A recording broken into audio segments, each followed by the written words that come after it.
ఆ కొమ్మతో పళ్ళు తోముకోగానే అతని పళ్ళన్నీ రాలిపోయాయి.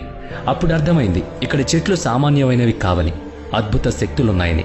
మరో కథ ప్రకారం గిర్నార్ ప్రదక్షిణ చేస్తున్న కొందరు యాత్రికులు అలసిపోయి కిచిడి వండుకున్నారు. వంట కలపడానికి గరిటె లేక పక్కనే ఉన్న ఒక చెట్టు పుల్లతో కిచిడి కలిపారు. ఆ కిచిడి తిన్న తర్వాత వారికి కలిగిన అనుభవం విస్మయానికి గురిచేసింది. వారికి ఏకంగా 6 నెలల పాటు ఆకలేదు. పైగా వారి శరీరంలో మునుపెన్నడూ లేని కొత్త శక్తి పుంజుకుంది.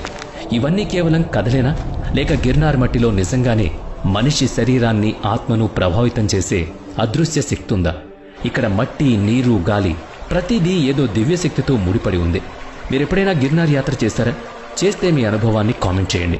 గిర్నార్ పర్వతం కేవలం రాళ్ల కుప్ప కాదు, ఇది 5 శిఖరాలుగా విస్తరించిన ఒక జీవశక్తి వ్యవస్థ.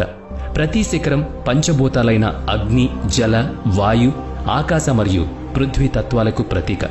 ఇప్పుడు మనం చూస్తున్నది గిర్నార్లోని అత్యంత ఎత్తైన శిఖరం. ఇక్కడికి చేరుకోవడానికి ఏకంగా 3600కు పైగా మెట్లెక్కాలి. ఇక్కడే గురు గోరఖ్నాథ్ అమర సాధన చేశారని చెబుతారు. రాత్రి 3వ జాములో ఈ శిఖరంపై కాంతి వలయాలు గాల్లో తేలుతూ కనిపించాయని, కాసేపటి తర్వాత అవి కనిపించలేదని చాలామంది యాత్రికులు చెబుతారు. గిర్నార్లోని ఈ ప్రదేశాన్ని బ్రహ్మ, విష్ణు, మహేశ్వరుల సంగమంగా భావిస్తారు. సాక్షాత్తు దత్తాత్రేయ స్వామి కొలువై ఉన్న చోటు ఇది. ఇక్కడ ఎవరైతే ధ్యానంలో కూర్చుంటారో వాళ్ళు తమ 3 జన్మల కర్మఫలాన్ని ఒకే ఒక్క క్షణంలో చూడగలరని ప్రతీతి. ఇది ఆత్మ సాక్షాత్కారానికి అత్యున్నత వేదిక. రాత్రి సమయాల్లో ఇక్కడ గంధకం లాంటి ఒక వింత వాసన వస్తుంది. దీన్ని అగ్నితత్వానికి చిహ్నంగా చెబుతారు. సైన్స్ దీన్ని ఇప్పటికీ వివరించలేకపోయింది.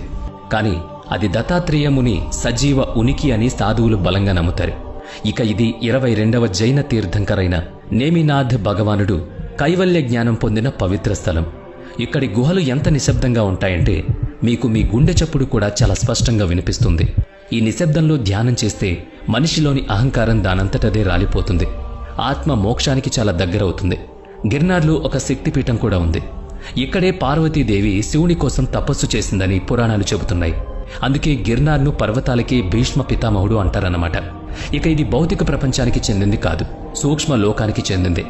ఇక్కడి నుంచి నీలిరంగు జ్యోతి, ఎప్పుడూ వినని మంత్రాలు, దివ్యమైన సుగంధాలు వస్తూ ఉంటాయి. ఇది కేవలం గుహ కాదు, ఇదొక కాస్మిక్ పోర్టల్ అని చెప్తూ ఉంటారు. ఇక్కడ సాధువులకు దేవలోకంతో సత్సంబంధాలుంటాయట. ఇక గిర్నార్ పర్వతం అంటే పృథ్వీ, దేవతలు మరియు బ్రహ్మాండం ఒకే చేతనలో కలుసుకునే ప్రదేశం. అందుకే చాలామంది రాత్రిపూట ఇక్కడ వింత శబ్దాలు, డప్పుల మోత విన్నామని చెబుతారు. అంతేకాకుండా ఆకాశంలో మెరుస్తున్న వింత కాంతి పుంజాలను కూడా చూశారు.